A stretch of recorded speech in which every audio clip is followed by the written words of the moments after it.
So before the run, obviously introductions, I'm gonna do the save nonsense, like the save BS to skip tutorials. So I'll say that like time begins when we start a new save, but the save is technically not a new save. Having done a run or started a run on this save before, this skips a bunch of tutorial windows that would normally pop up. It doesn't skip all of them, it skips all of them but two. Then time, 3, 2, 1, go. Now, the main gameplay loop of Seafrog is that you're a frog on a skateboard, and that frog on the skateboard is going to be progressing through a bunch of different hulls of ships. The main goal of this category is to progress through all the hulls and to the boss of the first ship. The main mechanics are that you can jump, you can grind, you can interact with things, you can throw said things, and of course bolts. Bolts are the primary way that you progress through hulls. You need to spin all the bolts in a singular hull in order to progress through that hull. So this is an example of another one with two. Now that I've spun both, that door will activate and I can go through it. That is going to be the main gameplay loop. There is, however, one other thing that you have to do to progress through Seafrog, which is collecting golden barnacles. In total, we're going to have to collect 185 plus 665. And that will be to unlock the Sea Dragon, which is the first ship, the one we're going to be completing by defeating the Kraken. Or as he's known in game, the Kraken. And we're also going to have to unlock the Chunky Chakin, which is the second ship. That is because the second ship actually holds an item that is required for progression in the first ship. So we're going to need 3 Viking runes to unlock a magical Viking horn in the Sea Dragon. The whole Sea Dragon ship is Viking themed, with a couple rats scattered around in there. So we're going to have to progress a little bit into the Chunky Chakin, get a Viking rune, get another few items that are in there that are helpful along the way, and then head back to the Sea Dragon. The category ends when we kill the final boss and claim the prize for killing it. Or the final boss of the first ship, I should say. That was generous. Holy. So we don't have to do anything in the second. We don't even have to unlock the third ship. With all that in mind, that is going to be the core gameplay loop. We're now coming across the first instance of an ambergris. An ambergris is a deposit of 50 golden barnacles. Just a really quick way to get a lot of barnacles fast. And like I said before, we need 185, which I'm about to pass that threshold. And now we can unlock the engine room, which is where we'll deposit the golden barnacles. Both times we will be doing so. And this will play a quick cutscene and allow us to enter the first ship.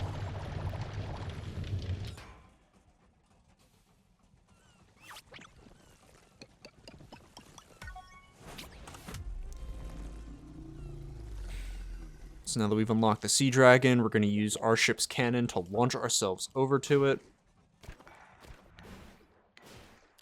And then start that main gameplay loop of just collecting golden barnacles and collecting bolts in as optimized of a route as possible, while skipping over things that we do not need, which is going to happen a couple times in this ship.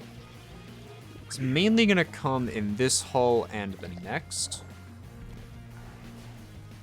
The ship also introduces us to snake stones, which are those little rainbow stone things.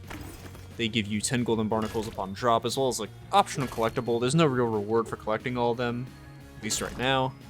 Might be planned in the future. This game is still being updated. It is brand spanking new.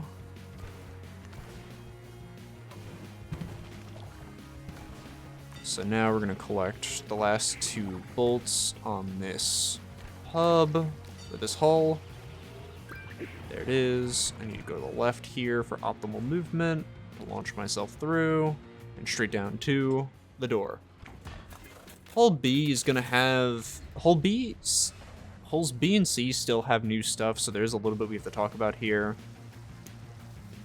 Hull B introduces door keys, which can be seen right there, at least the lock for a door key.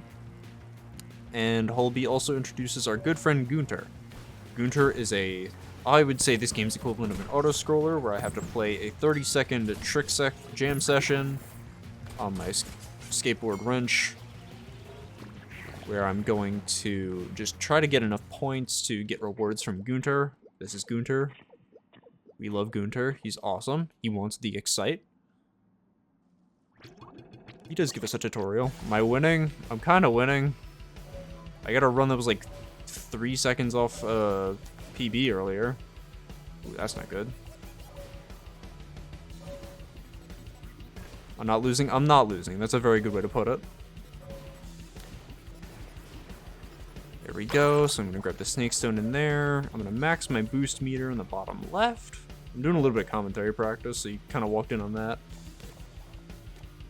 And the point threshold for this Gunter is 1.2k, which I have very clearly passed. So I'm going to get that door key for the door that we saw earlier. And ambergris, which will give me another 50. I mentioned it before, the gold that I'm going to need is 665 in total. A lot of that is going to come from those aforementioned ambergris.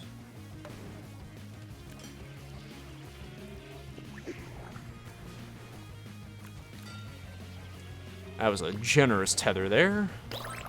Grab another snake stone. That is our first instance of a teleporter.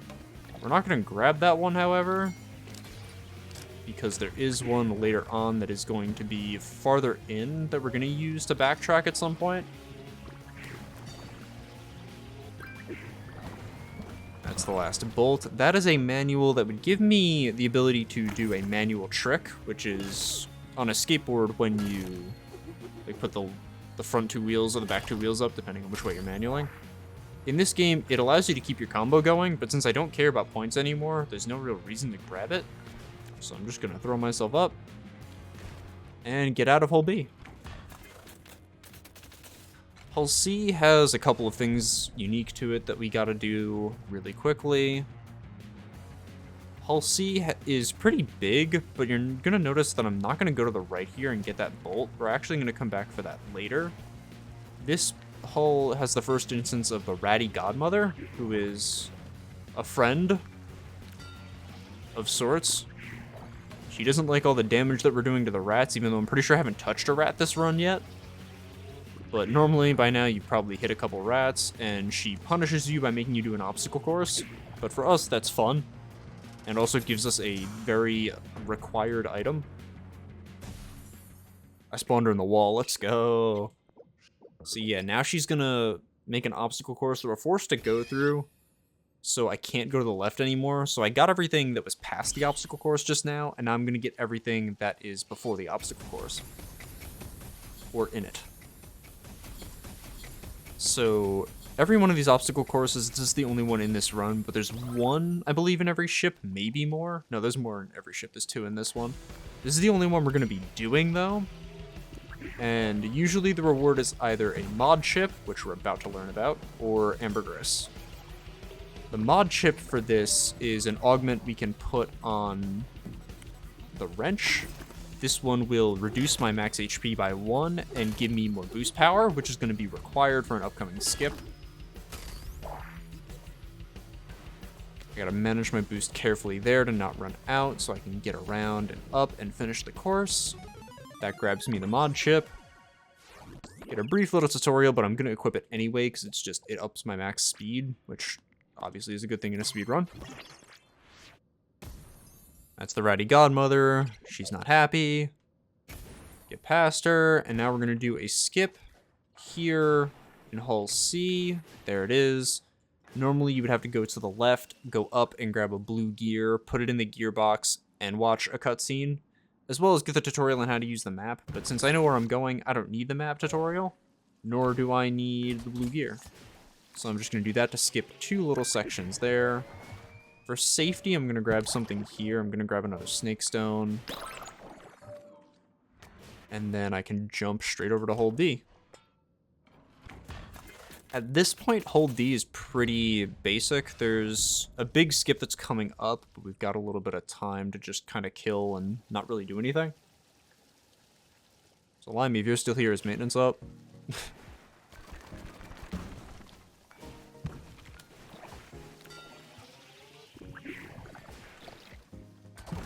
There's a cutscene here that I can't really do anything about.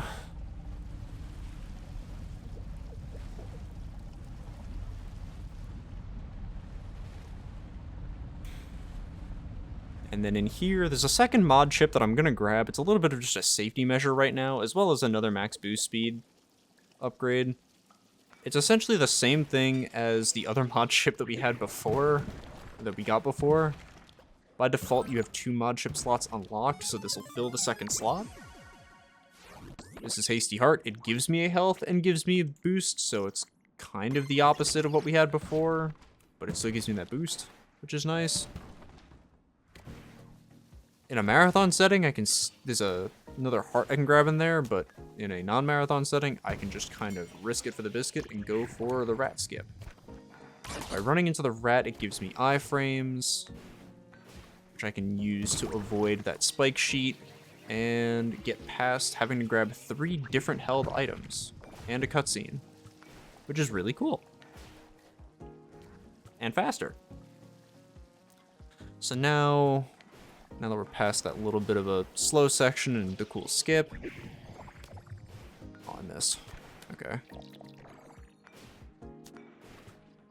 I need to grab this rat because he's got something I want.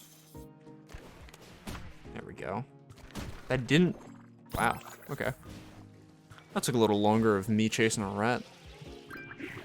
I'm gonna throw that into the fuse box. That's one of 2 purple fuses. We're about to go grab the other one. You do need both to progress. This opens up a room down below that will give me a ambergris as well as a golden key. One thing I am thinking about now that I can do, if we can route it better, is we can... Let me grab this now. It's a required tutorial. If we can get another ambergris in some location, we don't have to throw the purple fuse in. With the latest patch, they gave us the ability to hold up to 5 items at once. Which means I could save the purple fuse, in theory. I could put that in later, which is an interesting thought.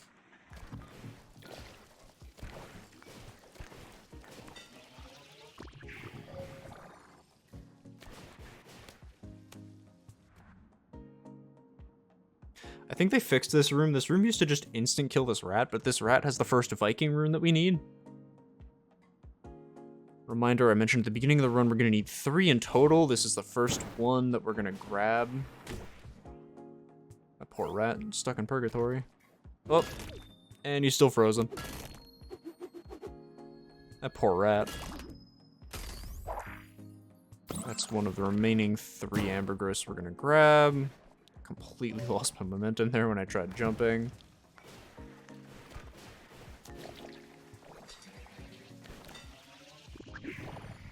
Want to hop on Valha?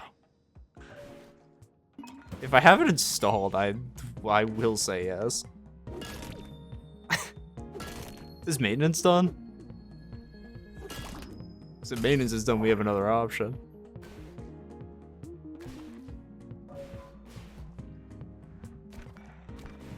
I didn't plan on streaming long anyway, so this might be the last run, depending on how things go. You're installing World? I'm sorry. That's a grind and a half that you're... It's just a long game. You're gonna have to commit if you like actually want to play that game at all. Anyways, save and quit tech just allows me to warp back faster.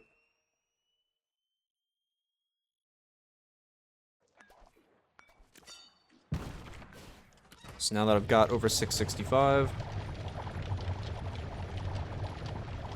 I want to try to play like Monster Hunter 3 Ultimate. Fair. How am I doing on time? Ooh, plus 14. That's a yikes.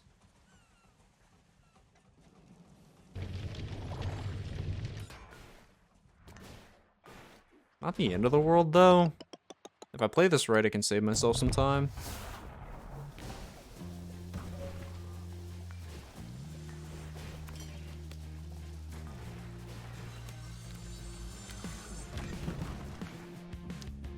That was not really time saving, but better than nothing. Can still salvage it. The movement in this section just feels so smooth. That's so smooth. I'm sorry, I love this game.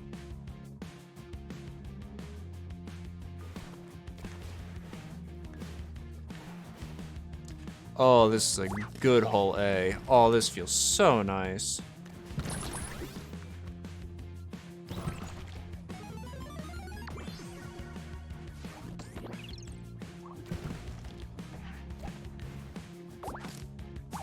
Get stunned on the chicken.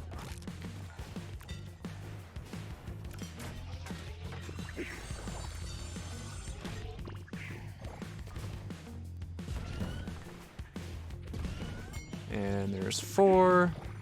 The main gimmick to the holes of the Chunky Chakin is that it wants you to... It's not up yet. Cool. The Chunky Chakin wants you to unlock the bolts in a specific order. But you only have to do that once. And then I can just kind of ignore the rest. Oh, we're riding the rat. That's good, rat. That is the last mod chip we're grabbing here. The Magwalls chip. I'm going to replace the one that lowers my health and gives me boost. And now I can save and quit again.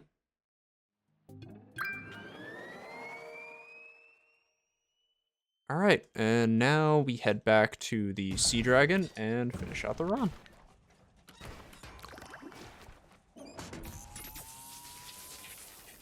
So we're going to go into that room that got unlocked by the purple fuses earlier. To do that, we're going to have to progress through part of Hull C again. Just going to have to do basically half the skip. If I were to go to the left there, it would trigger a cutscene, as well as a couple of forced menuing that I have to do. So it's a little bit slower. So it's just faster to go to the right and around it. This is the room with the last Viking rune that we're going to need. Really quickly, we're also going to grab this gold key. We're going to smuggle this for later. Another benefit of being able to hold multiple objects at once. The reason I threw the Viking rune was to position things in my inventory correctly, because you can't toggle or cycle where things are. So I had to throw out the Viking rune that I'm going to get rid of first in order to keep the key for later.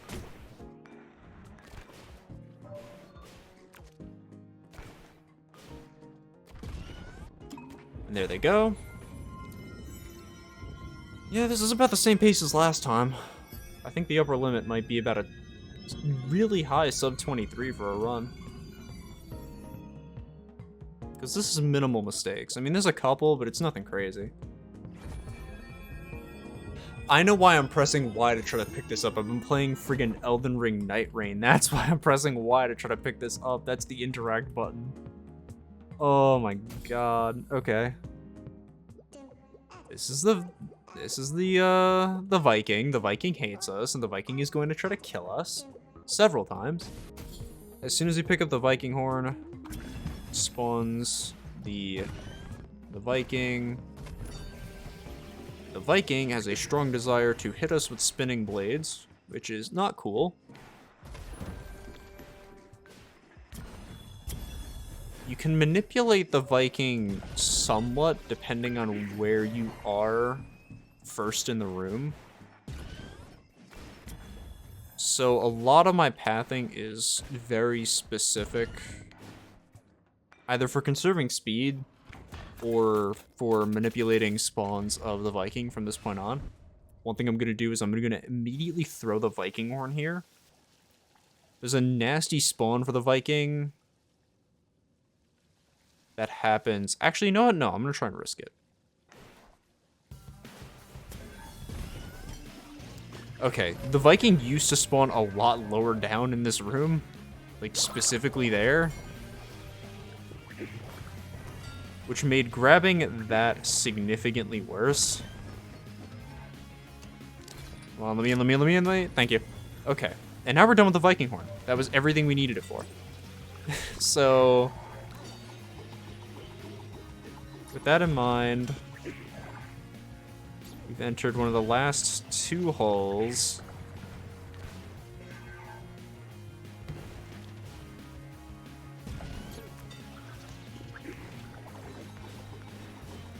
And we're out of the one of the last 2 holes. That's hole F.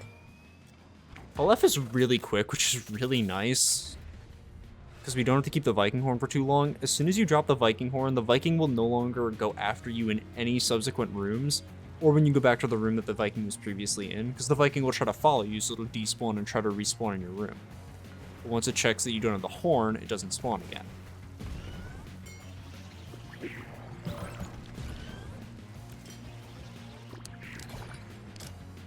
Grab one last door key there. I'm gonna grab a bunch of bolts in here. I'm gonna kill this mini Viking, because otherwise he's gonna cause all sorts of problems when I try to hit that bolt.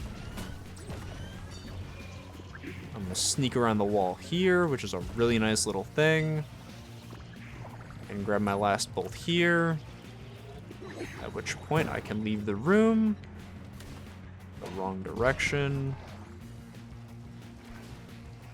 Throw myself down here. Grab this bolt. One thing to note about bolts is that you conserve your momentum going into them, and that applies to how fast you rotate the bolt. So by hitting into the wall using that rocket boost, the rocket wrench ability, which I forgot to explain when I got it, which is something I'll have to remember for commentary. I think we were talking about stuff. We would have been talking about Monster Hunter. But yeah, that dash ability gives you basically the max speed you can get going into a bolt. I think it's just below the max. If you do like a weird, if you do some weird movement, I think you can go faster technically. But I do it there just to kind of secure a really fast spin on this bolt, especially because I'm on it for a while. And now we're entering the final boss. This is a pretty good pace. This could do things, assuming I don't screw up the boss, but I've been having a little bit of a rough time with the boss tonight.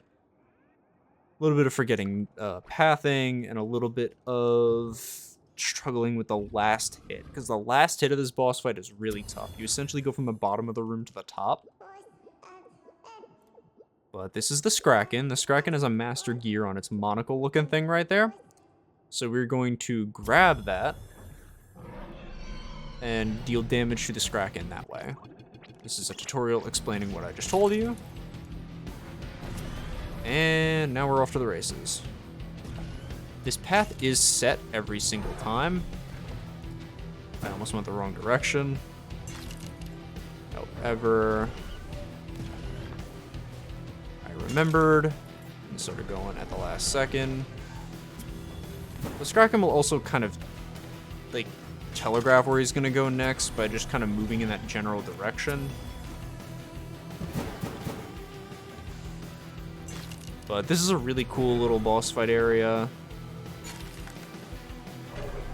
Now I go up,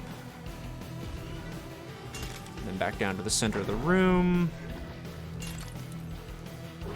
then all the way over to the right, all the way over to the left, down and up. Don't worry, time is not coming up.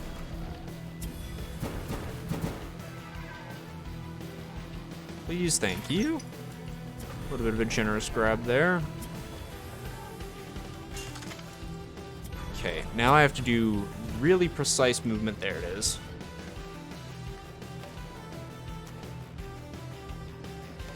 Oh, okay.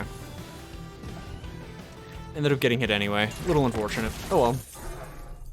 This might still... Yeah, this could still sub 24. It's going to be close. I don't think I'm going to get it.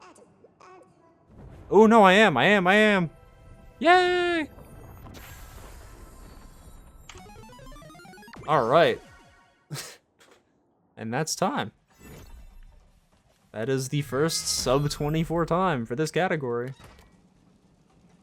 Cool.